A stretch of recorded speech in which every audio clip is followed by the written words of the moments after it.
سيئات أعمالنا من يهده الله فلا مضل له ومن يضلل فلا هادي له وأشهد أن لا إله إلا الله وحده لا شريك له وأشهد أن محمدا عبده ورسوله يا أيها الذين آمنوا اتقوا الله حق تقاته ولا تموتن إلا وأنتم مسلمون يا أيها الناس اتقوا ربكم الذي خلقكم من نفس واحدة وخلق منها زوجها وبث منهما رجالا كثيرا ونساء واتقوا الله الذي تساءلون به والأرحام إن الله كان عليكم رقيبا يا أيها الذين آمنوا اتقوا الله وقولوا قولا سديدا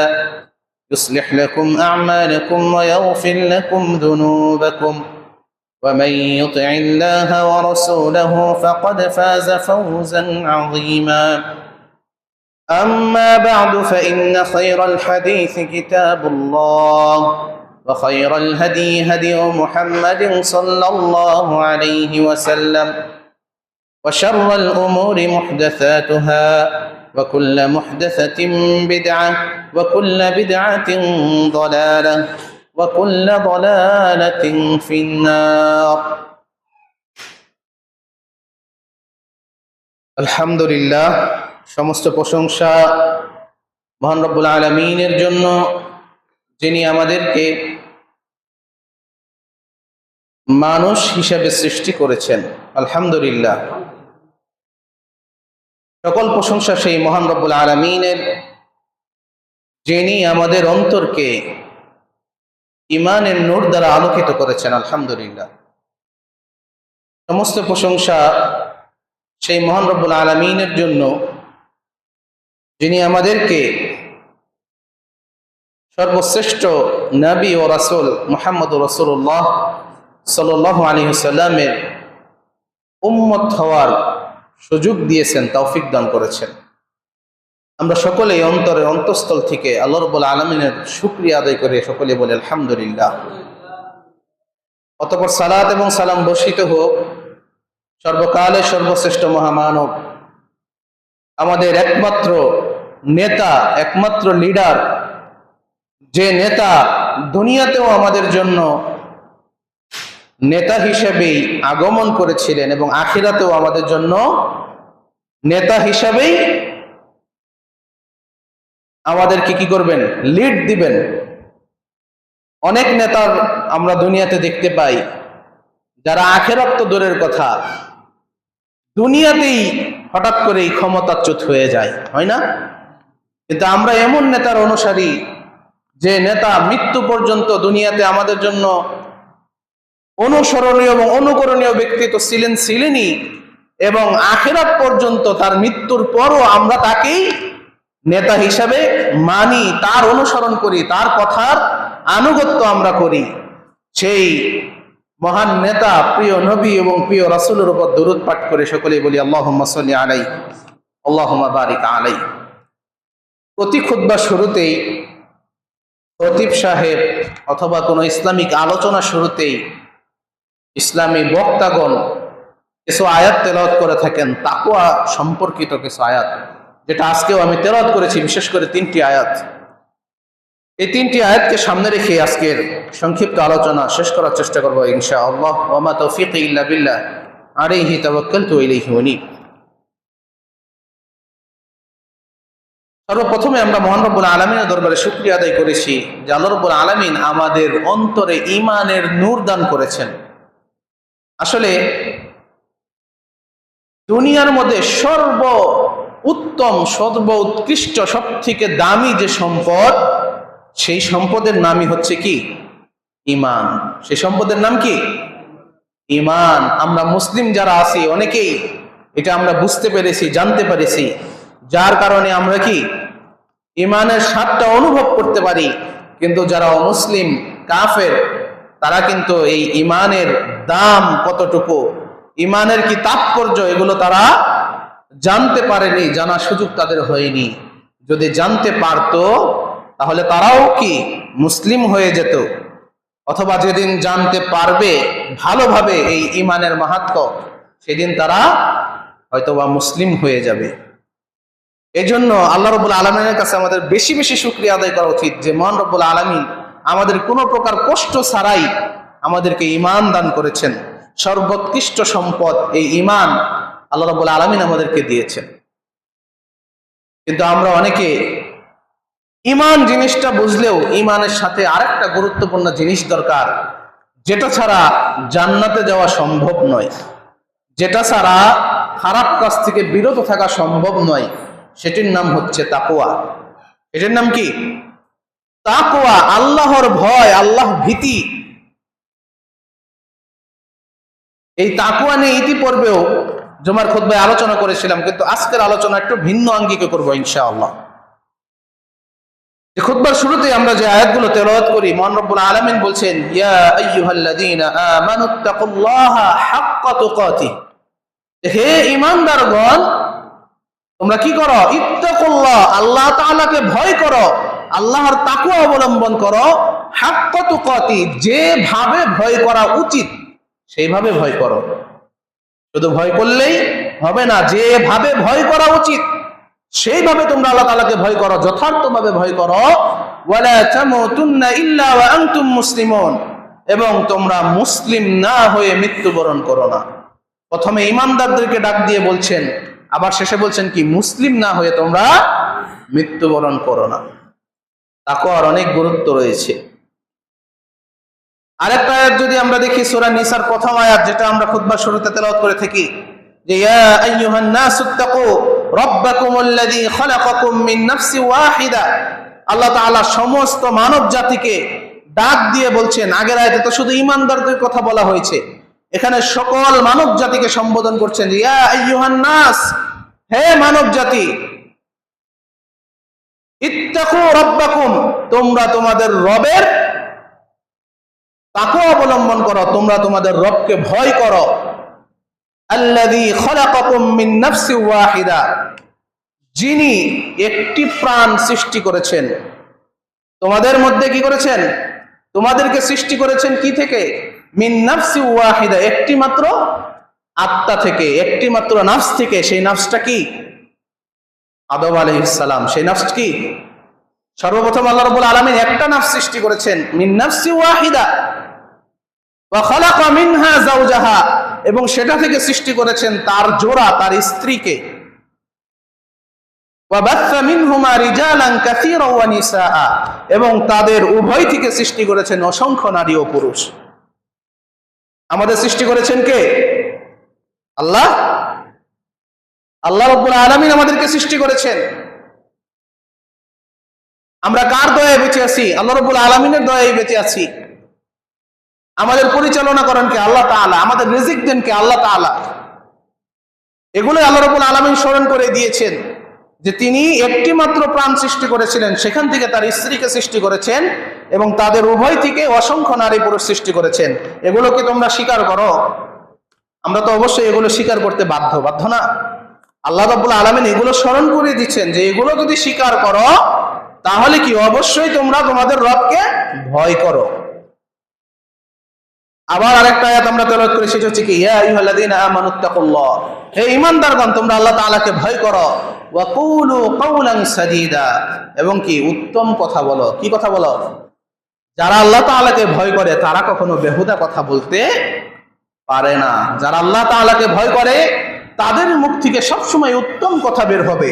কোন মানুষকে ভালোর পথে তারা ডাকবে, তাদের মুখ থেকে কোরআন হাদিসের কথা বের হবে। কেউ খারাপ কাজ করলে তাকে বোঝানোর জন্য তার মুখ দিয়ে কথা বের হবে, তাকে বোঝাবে যে এইগুলো কাজ ভালো না, এই খারাপ কাজগুলো পরিত্যাগ করো, ভালো কাজের দিকে ফিরে আসো। এইরকম যারা করবে তারাই কি প্রকৃতপক্ষে আল্লাহ রাব্বুল আলামিনকে ভয় করে। কিন্তু এই তাকওয়া আমরা আসলেই কি অবলম্বন করি? এই তাকওয়া যদি আমরা ঠিকভাবে অবলম্বন করতাম, আল্লাহ তাআলাকে সঠিকভাবে ভয় করতাম, তাহলে আমরা এত অভাব অনটন, এত কষ্টের মধ্যে থাকতাম না। সূরা আরাফের মধ্যে আল্লাহ রাব্বুল আলামিন সুন্দরভাবে বলেছেন, ওয়ালাউ আন্না আহলাল কুরা আমানু ওয়াত্তাকাউ লাফাতাহনা আলাইহিম বারাকাতিম মিনাস সামাই ওয়াল আরদ। আল্লাহ রাব্বুল আলামিন বলেন ওয়ালাউ আন্না আহলাল কুরা আমানু ওয়াত্তাকাউ, যদি কোন জনপদের লোকজন, কোন জনপদের অধিবাসী অর্থাৎ কোন গ্রামের মানুষ, কোন অঞ্চলের মানুষ আমানু ওয়াত্তাকাউ, ঈমান আনয়ন করে এবং ওয়াত্তাকাউ, তাকওয়া অবলম্বন করে, লাফাতাহনা আলাইহিম বারাকাতিম মিনাস সামাই ওয়াল আরদ, তাহলে আমি কি করব তাদের জন্য বারাকাতিম মিনাস সামাই ওয়াল আরদ। সামা মানে কি? আকাশ, আর আরদুন মানে হচ্ছে জমিন, আর বারাকাত মানে তো আমরা জানি বরকত। সুন্দরভাবে সহজভাবে বোঝাতে গেলে লাফাতাহনা আলাইহিম বারাকাতিম মিনাস সামাই ওয়াল আরদ, তাহলে তাদের জন্য আমি আসমান এবং জমিনের সকল বারাকা কি করে দিতাম? উন্মুক্ত করে দিতাম। সুবহানাল্লাহ।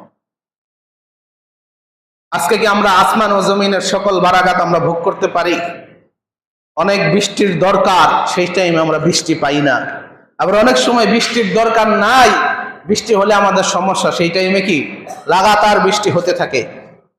বর্তমানে আমাদের রাস্তাঘাট বন্যায় পানির নিচে কবলিত। এখন কি আমাদের অত পানি প্রয়োজন? রাস্তাঘাটে আমাদের সমস্যা হচ্ছে, কিন্তু তারপরেও কি জমিনের বারাকাত থেকে আমরা অনেকটা বঞ্চিত হয়ে গেছি। এগুলো কি জন্য? আমাদের মধ্যে ঈমান সঠিকভাবে নাই এবং তাকওয়া সঠিকভাবে নাই। ঈমান এবং তাকওয়া যদি আমরা সঠিকভাবে অবলম্বন করতাম, তাহলে আল্লাহ রাব্বুল আলামিন বলেন লাফাতাহনা আলাইহিম বারাকাতিম মিনাস সামাই ওয়াল আরদ, যে আমি আসমান এবং জমিনের সকল বারাকাত কি করে দিতাম? উন্মুক্ত করে দিতাম তোমাদের জন্য, কি সব দিয়ে দিতাম। আসমান এবং জমিনের বারাকাত কি আমরা বুঝি? আসমানের বারাকাত কি? এই যে আবহাওয়া গরম হয়, ঠান্ডা হয়, রৌদ্রের কখন কতটুকু তাপ আল্লাহ রাব্বুল আলামিন সেইটুকুই দিতেন, অতিরিক্ত কখনো দিতেন না। আবার যখন তাপের দরকার নাই তখন আল্লাহ রাব্বুল আলামিন শীতল করে দিতেন। এটা কি আল্লাহ তাআলার ক্ষমতায় আছে না? অবশ্যই আছে। কিন্তু আমরা অনেক সময় কঠোর রোদে পড়ি, আবার অনেক সময় তীব্র শীতেও অনেক মানুষ মৃত্যুবরণ করে। এগুলো কিসের জন্য? ঈমান এবং তাকওয়ার ঠিকভাবে অবলম্বন না করার জন্য। আর বারাকাতের কথা যদি বলি, আল্লাহ রাব্বুল আলামিনের যে বারাকাত, এটি হচ্ছে প্রধানত দুই প্রকার। কয় প্রকার? দুই প্রকার। একটা হচ্ছে প্রাচুর্যগত বারাকাত, যেমন ভাবে আমরা দুনিয়াতে কত ধন সম্পদ দেখি, দুবাইতে সেই কি বুর্জ খলিফা, আমেরিকায় আরো কত বড় বড় জিনিস, ওয়াশিংটন, বিভিন্ন জিনিস আমরা দেখি না? এগুলো কিন্তু এক প্রকার বারাকাত। আল্লাহ রাব্বুল আলামিন যদি দান না করতেন, কারো ক্ষমতা ছিল না এগুলো করার। ছিল যে বাংলাদেশে আমরা কত বড় বড় বিল্ডিং দেখি, আজকে আমাদের মসজিদে যে টাইলস করা, এসি আছে, এগুলো কি আল্লাহ রাব্বুল আলামিনের এক প্রকার বারাকাত। কিন্তু আরেক প্রকার বারাকাত আছে, সেটি হচ্ছে কি যে আমার যাই কিছু থাকুক, কম বেশি যাই আছে, সেগুলোর মধ্যে আল্লাহ তাআলার রহমত থাকা। সেগুলোর মধ্যে কি থাকা? আল্লাহ তাআলার রহমত থাকা। আজকে আমার 5 জন সন্তান আছে, কিন্তু আমার বৃদ্ধাশ্রমে থাকতে হয়। তাহলে সন্তান বেশি, এটা এক প্রকার বারাকাত, ঠিক আছে, কিন্তু আরেক প্রকার বারাকাত থেকে আমি বঞ্চিত। সন্তানের মধ্যে আল্লাহর রহমত নাই, যার কারণে 5 জন থাকার কারণেও বাবাকে থাকতে হচ্ছে কোথায়? বৃদ্ধাশ্রমে। আবার অনেকে 2 জন সন্তানের পিতামাতা হয়েও কি সন্তান সন্ততির আদর যত্নে তারা মৃত্যু পর্যন্ত আরাম আয়েশে থাকতে পারছে। তাদের মধ্যে কি আছে? আল্লাহ তাআলার রহমত আছে। তো বারাকাত যে 2 প্রকার, তার মধ্যে সবথেকে বেশি প্রয়োজন যেটা, সেটি হচ্ছে প্রত্যেক জিনিস কম হোক আর বেশি হোক, প্রাচুর্যগত বারাকাত যদিও কম হয়, আল্লাহ তাআলার রহমতের যে বারাকাতটা আছে সেটার জন্য কখনো কমতি না থাকে, এই বিষয়ে আমাদের সবসময় লক্ষ্য রাখতে হবে। আর আল্লাহ তাআলা তো চাইলে দিতে পারেন, তার কাছে চাইলে তিনি কখনো নারাজ হন না, আমরা সকলেই জানি। আল্লাহ রাব্বুল আলামিন এমন একজন রব, যার কাছে যত বেশি চাবো তিনি তত খুশি হন, আর যত কম চাইবো তিনি ততই নারাজ হন। আর দুনিয়াতে যাদের আছে তাদের কাছে একবার 2 বার চাইলে হয়তো সহযোগিতা পাওয়া যায়, কিন্তু বারবার চাইলে বিরক্ত হবে, সেটাই স্বাভাবিক। কিন্তু আল্লাহ রাব্বুল আলামিনের কাছে বারবার চাইলেও তিনি বিরক্ত হন না। এর জন্য আমরা কেন একটা চাবো? আমরা সবসময় চাবো যে আল্লাহ রাব্বুল আলামিন যেন আমাদেরকে প্রাচুর্যগত বারাকাত দিয়েও পরিপূর্ণ করে দেন এবং তার রহমত দিয়েও যেন আমাদেরকে পরিপূর্ণ করে দেন। সকলেই বলি আল্লাহুম্মা আমিন। এখন আলোচনা শুরুতেই বলছিলাম যে ঈমান কতটা মূল্যবান সম্পদ, কিন্তু এই ঈমান থাকার পরও যদি আমাদের মধ্যে তাকওয়া না থাকে, ঈমান আনার পর যদি আমাদের মধ্যে তাকওয়া না থাকে, তাহলে সেই ঈমান নিয়ে জান্নাত পর্যন্ত যাওয়া আমাদের জন্য সম্ভব হবে না। কিন্তু আমাদের বর্তমান সমাজে অনেককেই দেখা যায় যে ঈমান ছাড়া তাকওয়া তো কোনোদিনও সম্ভব না। সম্ভব? যার ঈমান নাই, আল্লাহ রাব্বুল আলামিন আছেন, মৃত্যুর পর আমাদের জবাবদিহি করতে হবে, এগুলো যে বিশ্বাসই করে না, তার পক্ষে তো তাকওয়া অবলম্বন করা সম্ভব না। সে কাকে ভয় পাবে? সে তো বিশ্বাসই করে না যে আল্লাহ তাআলা আছে, মৃত্যুর পর আমাদের হিসাব দিতে হবে। তার দ্বারা তাকওয়া আশাই করা যায় না। ঈমান ছাড়া তাকওয়া কোনোভাবেই সম্ভব না। কিন্তু আমাদের সমাজে আবার এক প্রকার দেখা যায় যে তাকওয়া ছাড়া ঈমান। কি ছাড়া ঈমান? তাকওয়া ছাড়া ঈমান, মানে ঈমানদার, আল্লাহ রাব্বুল আলামিনকে বিশ্বাস করে, সবই করে, কিন্তু আল্লাহ রাব্বুল আলামিনের ভয় নাই। 5 ওয়াক্ত নামাজও পড়ে, কিন্তু পাশাপাশি এমন এমন কার্যকলাপের সাথে জড়িত যে 5 ওয়াক্ত নামাজি, কিন্তু এলাকার একজন মানুষও তাকে ভালো চোখে দেখে না। এরকম মানুষ আছে না নাই? অবশ্যই আছে। 5 ওয়াক্ত নামাজি, কপালে দাগ পড়ে গেছে সিজদা দিতে দিতে, দাড়িও আছে, কিন্তু সুদ ছাড়া একটা দিনও অতিবাহিত করে না। এরকম লোক আছে না নাই? সুদখোর আছে না সমাজে? এই সমাজে না থাকতে পারে, অন্যান্য সমাজে তো আছে, আমাদের দেশে তো আছে। বিভিন্ন এনজিও, যে এনজিওর কর্মীরা আমাদের গ্রামে গঞ্জে ঢুকে গিয়েছে, শহরে তো আছেই, গ্রামের মা বোনদেরকে তারা তাদের অনুসারী বানাচ্ছে, বাড়িতে বাড়িতে গিয়ে উঠান বৈঠক করতেছে, সুদের দিকে মানুষকে আহ্বান করতেছে। আর আমরা হতভাগা মুসলিম জাতি তাদের ফাঁদে পা দিচ্ছি, বিভিন্ন বিপদ আপদে তাদের থেকে লোন নিচ্ছি। তারা বোঝাচ্ছে যে আমরা আপনাদেরকে সহযোগিতা করছি, কিন্তু আসলে সহযোগিতার নামে গরিব অসহায় কৃষকদের যে মূলধন, তাদের পরিশ্রমের টাকা পয়সা সব চুষে নিয়ে যাচ্ছে। আমরা মুসলিম হিসাবে আমাদের উচিত ছিল যে কোনো এনজিও, সুদি, কোনো অফিসের কর্মী আমাদের গ্রাম দিয়ে যখন যাবে, আমরা তাদেরকে ধিক্কার জানাবো। ঈমানের দাবি থেকে এই সকল সুদখোরদেরকে, সুদের পথে আহ্বান যারা করে, তাদেরকে দেখলে আমাদের থুতু মারা উচিত ছিল, কিন্তু আমরা তাদেরকে দেখলে আরো ভালোভাবে চেয়ার এগিয়ে দিই। আমরা কতটা হতভাগা হয়ে গেছি। এগুলো কিসের কারণে? তাকওয়া অবলম্বন না করার কারণে। আরেকটা জিনিস আছে, আমরা শুধু মুখে বলি যে আমরা ঈমান এনেছি, কিন্তু ঈমান এত সহজ না। ঈমান হচ্ছে ইলমেরই অপর নাম। কিসের অপর নাম? ইলম, জ্ঞান। জ্ঞান ছাড়া কেউ ঈমানদার হতে পারে না। এই জ্ঞান না থাকার কারণে আমরা নিজেদেরকে ঈমানদার দাবি করি, পাশাপাশি আবার সুদ খাই, ঘুষ খাই।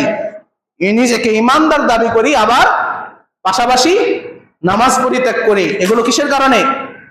জ্ঞান না থাকার কারণে, ইলমের অভাবে। এই জন্য ইলম আমাদের অর্জন করতে হবে, বেশি বেশি ইলম অর্জন করতে হবে। নিজেরা যতটুকু পারি সম্ভব অর্জন করতে হবে তো হবেই, নিজের সন্তানদেরকে ইলম অর্জন করাতে হবে, এটি আবশ্যক।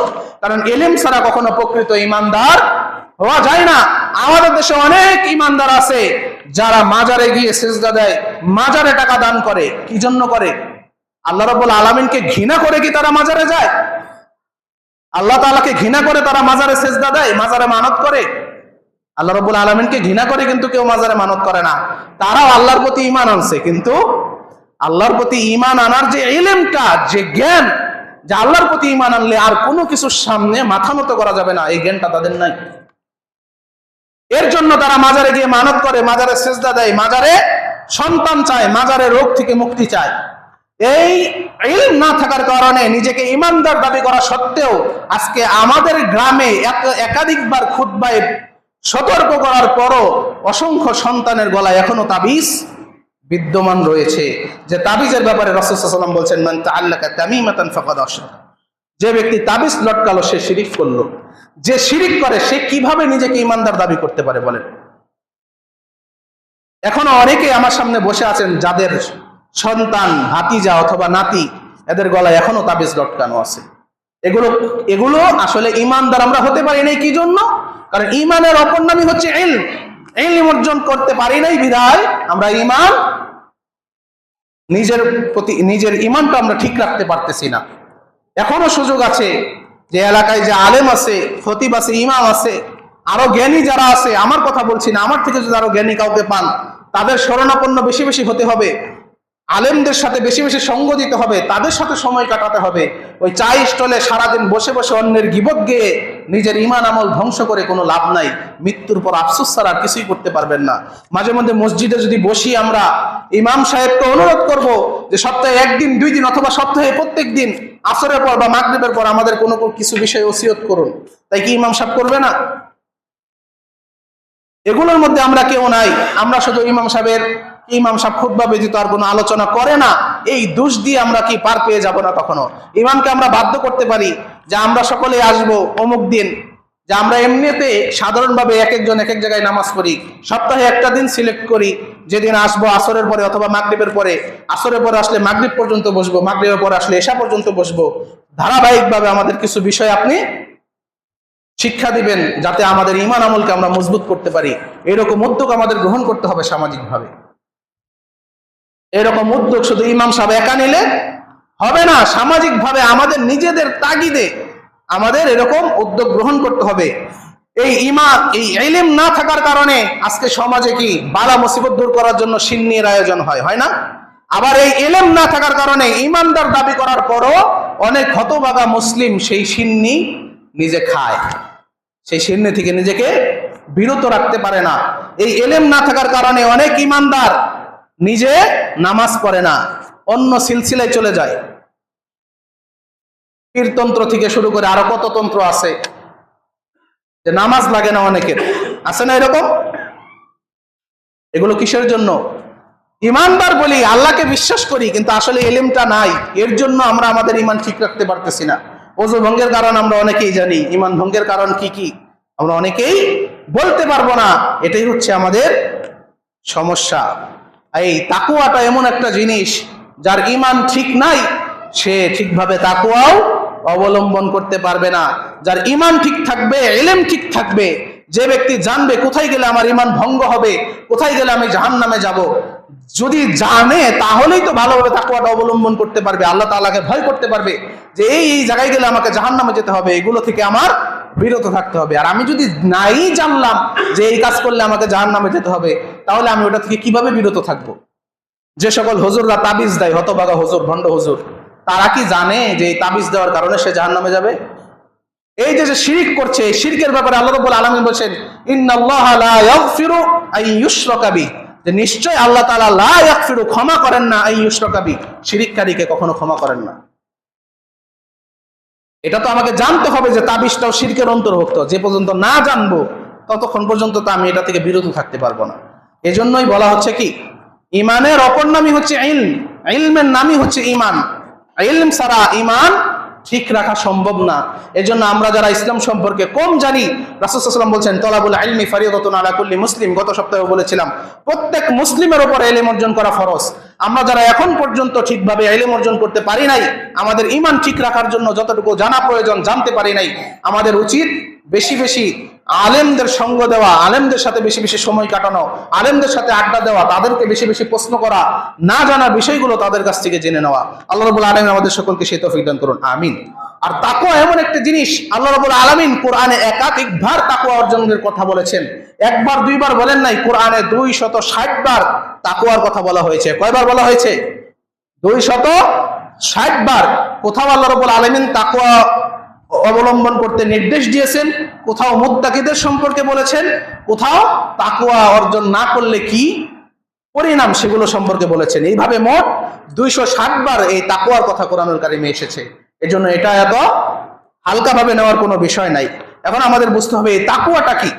ঈমানের তো সংক্ষিপ্তভাবে বুঝতে পারলাম যে ইলমের নামই হচ্ছে ঈমান।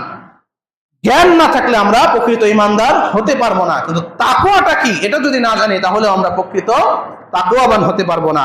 এই তাকওয়া সম্পর্কে আব্দুল্লাহ ইবনে মাসউদ রাদিয়াল্লাহু আনহু তিনি বলেছেন, তাকওয়াল্লাহ আন ইউতা ফালা ইউসা, যে আল্লাহ রাব্বুল আলামিনের ভয় বা আল্লাহ রাব্বুল আলামিনের তাকওয়া হচ্ছে আন ইউতা ফালা ইউসা, তার আনুগত্য করা, তার আদেশ মান্য করা, ফালা ইউসা, এবং তার নাফরমানি না করা, তার আদেশ অমান্য না করা। এটা হচ্ছে কি তাকওয়া। অর্থাৎ আল্লাহ তাআলা 5 ওয়াক্ত সালাতের নির্দেশ দিয়েছেন, আদায় করতেই হবে। এই 5 ওয়াক্ত সালাত আদায় না করে যারা আল্লাহ তাআলার নাফরমানি করে, তারা মুখে যতই বলুক আমি ঈমানদার বা আমি তাকওয়া অবলম্বন করি, তার দাবি হচ্ছে একদম মিথ্যা এবং ঘৃণিত একটা দাবি। তারপরে বলছেন ওয়া আইয়ুযকারা ফালা ইউনসা, সবসময় আল্লাহ তাআলাকে স্মরণ করা, আল্লাহ তাআলার জিকির করা, ফালা ইউসা ফালা ইউনসা ফালা ইউনসা, তাকে ভুলে না যাওয়া। ওয়া আইয়ুযকারা ফালা ইউনসা, আল্লাহ তাআলার জিকির করা এবং তাকে ভুলে না যাওয়া। এখানে ওয়া আইয়ুযকারা দ্বারা আমরা অনেকে আবার উল্টা উল্টা বুঝে নিয়েছি যে আল্লাহ তাআলার জিকির করা মানে নির্দিষ্ট কোনো পন্থায় একত্রিত হয়ে হুক্কা হুয়া, আল্লাহ আল্লাহ, একটু পরে হু হু, তারপরে ইল্লাল্লাহ ইল্লাল্লাহ, এরকম জিকির করা অনেকে এটা বুঝে নিয়েছে। কিন্তু আসলে মূলত জিকির হচ্ছে কি, আল্লাহ তাআলাকে স্মরণ করতে হবে। এই জিকির হবে কোরআনুল কারীম তেলাওয়াতের মাধ্যমে জিকির। প্রত্যেক দিন সকাল সন্ধ্যা আমাদের উচিত কোরআন তেলাওয়াত করা। এই কোরআন তেলাওয়াতের মাধ্যমে আল্লাহর জিকির আমাদের করতে হবে। সালাত আদায়ের মাধ্যমে আল্লাহ তাআলার জিকির আমাদেরকে করতে হবে। মসজিদ আবাদের মাধ্যমে আমাদেরকে আল্লাহ তাআলার জিকির করতে হবে। মাদ্রাসা প্রতিষ্ঠার মাধ্যমে, মাদ্রাসা পরিচালনার মাধ্যমে, নিজের সন্তানকে ইসলামী শিক্ষায় শিক্ষিত করার মাধ্যমে আল্লাহ তাআলার জিকির আমাদেরকে করতে হবে। তাছাড়া প্রত্যেক দিন মসজিদের কোনায় বসে যতই হুক্কা হুয়া জিকির করি, এই কোরআন তেলাওয়াত, নামাজ কালাম, সালাত, মাদ্রাসা, সন্তানকে ইসলামী শিক্ষায় শিক্ষিত যদি করতে না পারি, সেই সকল ওই ভণ্ড জিকির আমাদের কোনো কাজে আসতে পারবে না। তাহলে জিকির করতে হবে আমাদের কিভাবে? মনে রাখতে হবে কোরআন তেলাওয়াতের মাধ্যমে আল্লাহ তাআলার জিকির করতে হবে। কিসের মাধ্যমে? কোরআন তেলাওয়াতের মাধ্যমে, সালাত আদায়ের মাধ্যমে, মসজিদ মাদ্রাসা আবাদের মাধ্যমে, সন্তানকে দ্বীনি শিক্ষা দেওয়ার মাধ্যমে আমাদের আল্লাহ তাআলাকে স্মরণ করতে হবে। ইসলামী কথা বলার মাধ্যমে আমাদের জিকির করতে হবে। কোরআন হাদিসের কথা অন্যের কাছে পৌঁছাইতে হবে আমাদের। এগুলো হচ্ছে আসল জিকির। ওই মসজিদে বসে হালকায় জিকিরের নামে যে বৈঠকগুলো করা হয়, এগুলো সবই হচ্ছে ভণ্ডামি। কোরআন হাদিসের কোথাও এর কোনো কি নাই, দলিল প্রমাণ কিছুই নাই। এক প্রকার ভণ্ডরা এগুলো বানিয়েছে নিজেদের পেট পূজা করার জন্য, ইনকাম করার জন্য। যাই হোক, রাসূল আর আরেকটা বিষয় হচ্ছে, আমরা যদি এই ঈমানের একটা বড় দাবি হচ্ছে আল্লাহ এবং আল্লাহর রাসূলকে ভালোবাসা। কি করা? আল্লাহ এবং আল্লাহর রাসূলকে ভালোবাসা। আমরা মুখে আল্লাহ এবং আল্লাহর রাসূলকে ভালোবাসি, কিন্তু অন্তর থেকে ভালোবাসি কাকে? রোনালদো, মেসি, নেইমার, কাকা, আরো কি কি আছে এদের। আমাদের মুসলিমদের অবস্থা আরো যত কি ইহুদি খ্রিস্টান, যত বড় বড় সেলিব্রিটি আছে, তাদেরকে আমরা মন থেকে ভালোবাসি। আর মুখে ভালোবাসি কাকে? আল্লাহ এবং আল্লাহর রাসূলকে। কিন্তু মাথা থেকে, মাথার চুল থেকে পা পর্যন্ত কোথাও আল্লাহ এবং আল্লাহর রাসূলের নির্দেশ, তাদের পছন্দের কোনো নিদর্শন আমাদের মধ্যে পাওয়া যায় না। এটা আমাদের জন্য দুর্ভাগ্য। চুল কাটে কি কোন একটা খেলোয়াড়ের মতো, যে ইহুদি। পায়ের, আমাদের কাপড় সবসময় পায়ের দিকে তাকালে টাকনুর নিচে দেখা যায় পুরুষদের। এগুলো কি? মুখে যদি কেউ বলে রাসূলকে ভালোবাসি, আর যে রাসূল মুখ দিয়ে বলেছেন যে যে ব্যক্তি টাকনুর নিচে কাপড় ঝুলিয়ে পড়বে তার সেইটুকু জায়গা জাহান্নামে পড়বে, আমি বলছি যে রাসূলকে ভালোবাসি, আর রাসূল যে জিনিস নিষেধ করছে সেটাই আমি সমানে করতেছি, তাহলে কি আমার এই দাবিটা সত্য হবে? এরকম ভণ্ডামি দুনিয়াতে চলতে পারে, আখিরাতে চলবে না। আরেকটা জিনিস যদি দেখি, আলী রাদিয়াল্লাহু আনহু তাকওয়ার একটা সংজ্ঞা দিয়েছেন যে আত-তাকওয়া হিয়াল খাউফু মিনাল জালিল। তাকওয়া হচ্ছে বড় পাপকে ভয় করা। বড় বড় বড় যে পাপ আছে সেগুলোকে কি করা? ভয় করা। ওয়াল আমালু বিত-তানজিল, এবং যেগুলো নাজিল করা হয়েছে আল্লাহ তাআলার পক্ষ থেকে, কোরআন হাদিস, এগুলোর উপর আমল করা। আল আমালু বিত-তানজিল। ওয়াল কানাআতু বিল কলিল, এবং অল্পতে তুষ্ট থাকা। ওয়াল কানাআতু বিল কলিল, চাহিদা কম হওয়া, অল্পতে তুষ্ট থাকা। এই জিনিসটা কিন্তু অত্যন্ত গুরুত্বপূর্ণ আমাদের জন্য। আমরা কেউ অল্পতে তুষ্ট থাকতে পারি না। এই অল্পতে তুষ্ট থাকতে যারা না পারি, এদের কি এই তাকওয়া অবলম্বনের ক্ষেত্রে সব থেকে বড় বাধা হচ্ছে অল্পতে তুষ্ট হতে না পারা। এই অল্পতে তুষ্ট হতে পারি না বিদায় হালকা কিছু টাকার জন্য ইলেকশনের সময় এক একজন নেতার পিছে কি মুসলিম নামক কিছু যুবক আছে যারা কুকুরের মতো ছোটে কিছু টাকার জন্য। অল্পতে তুষ্ট না। আল্লাহ রাব্বুল আলামিন তাকে যা দিয়েছে এগুলোতে সে সন্তুষ্ট না, বরং কি একজন নেতার যদি চামচামি করা যায় তাহলে আরো কিছু এক্সট্রা আসবে। এই লোভে সে ভালো কাজ করবে না খারাপ কাজ করবে, সে জালেম না স্বৈরাচারী না সে হক পথে আছে, এগুলোর কোনো বিবেচনা না করেই আমরা কি কোনো নেতা কোনো নেত্রীর পিছনে আমরা সময় দেওয়া শুরু করে দেই নিজের স্বার্থের জন্য। আজকে আমাদের দেশের অবস্থা এমন হয়ে গেছে, যারা রাজনৈতিক দল করে দেশকে ভালোবেসে দলের অনুসরণ করে এরকম লোকের সংখ্যা খুবই কম। সবাই শুধু নিজের স্বার্থে বিভিন্ন দলের গোলামি, বিভিন্ন দলের নামে যত তেলবাজি আছে এগুলো আমরা করে থাকি। এর কারণে যদি সাধারণ মানুষ, আমার গ্রামের সকল মানুষ কষ্ট ভোগ করে, তাও আমার কিছু যায় আসে না, আমার যদি কিছু ইনকাম হয় আমি সেখানেই সন্তুষ্ট। এরকম আছে না নাই? এগুলো কি ওয়াল কানাতু বিল কলিল, এই যে অল্পতে তুষ্ট থাকা, এই অল্পতে তুষ্ট আমরা থাকতে পারি না। এই অল্পতে তুষ্ট থাকতে না পারার কারণে কখনো কোনো সিদ্ধান্ত ইসলামের বিরুদ্ধে চলে গেলেও আমরা দল ছাড়ি না। ইসলামের ওই বিধান ছেড়ে দেব, কিন্তু দল ছাড়তে আমরা রাজি না, এরকম হয়ে যায়। কিন্তু আমরা যারা প্রকৃত তাকওয়াবান, আমাদের কি করতে হবে? অল্পতে তুষ্ট থাকতে হবে। আল্লাহ রাব্বুল আলামিন হালাল ভাবে যেগুলো দিয়েছে সেগুলোর উপরে আমাদের তুষ্ট থাকতে হবে। অন্য কোনো হারাম উপার্জনের ক্ষেত্রে আমাদের লোভ করা যাবে না। আরেকটা সর্বশেষ বলছেন, ওয়াল ইস্তিআদাদু লিয়াউমির রহিম, এবং আখিরাত দিবসের জন্য প্রস্তুতি নেওয়া। আখিরাত দিবসের জন্য কি প্রস্তুতি নেওয়া। তাহলে আলী রাদিয়াল্লাহু আনহু কি বলছেন?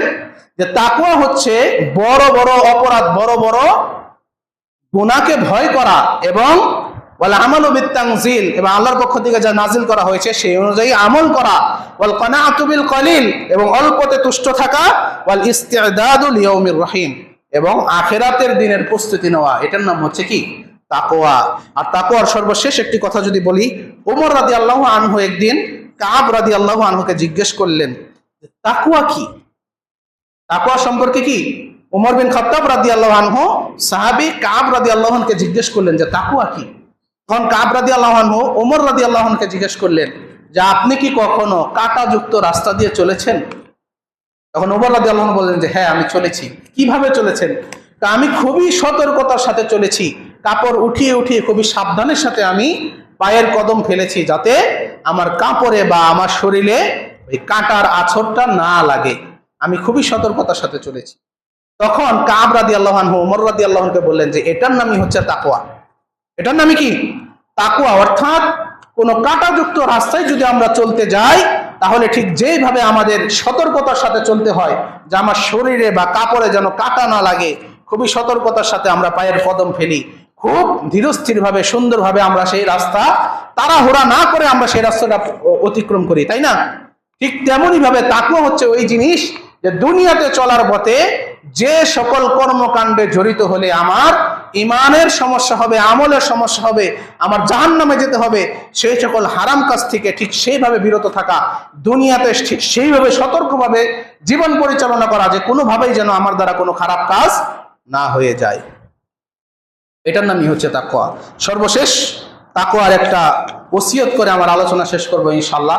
বিশেষ করে যুবকদের জন্য বলছি যে কিছু জিনিস আছে যেগুলো ইসলামী শরীয়তে আমাদের জন্য হারাম করা হয়নি। কিছু জিনিস আছে কি ইসলামী শরীয়তে আমাদের জন্য হারাম করা হয়নি, কিন্তু ওই জিনিস যে জায়েজ আছে, জায়েজ থাকার পরেও যদি এইরকম কোনো আশঙ্কা থাকে যে এই জায়েজ কাজটা করতে গেলে আমার দ্বারা খারাপ কাজ হয়ে যেতে পারে, তাহলে কিন্তু সেই কাজ পরিত্যাগ করাও আমাদের তাকওয়ার দাবি। যেমন ভাবে বন্ধু বান্ধবদের সাথে একটু বসে আলাপ আলোচনা করলাম, এটা কিন্তু ইসলামে হারাম না। হারাম?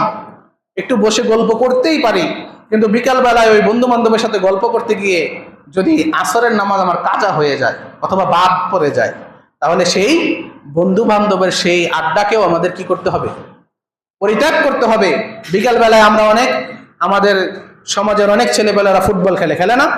শারীরিক কসরত হয়, পরিশ্রম হয়, শারীরিক ব্যায়াম হয়, অনেক উপকার আছে খেলাধুলায়, এবং ইসলামী শরীয়তেও এটা কি না হারাম করা হয় নাই, খেলা জায়েজ আছে। কিন্তু সেই খেলা খেলতে গিয়ে আমরা যদি বিকালে খেলতে গেলাম, আসলাম সেই মাগরিবেরও আধা ঘন্টা পরে, মাগরিবের নামাজ বাদ হয়ে গেছে, তখন সেই খেলাটা কি আমাদের জন্য আর জায়েজ থাকবে? তখন কিন্তু সেই খেলাটা আর জায়েজ থাকবে না। ঠিক তেমনি ভাবে আমরা যারা মোবাইল ইউজ করি, মোবাইল ব্যবহার করি, মোবাইল আমাদের অত্যন্ত গুরুত্বপূর্ণ একটা জিনিস, তাই না? মোবাইল ছাড়া আমরা অনেকটা প্রায় বর্তমান যুগে অচল।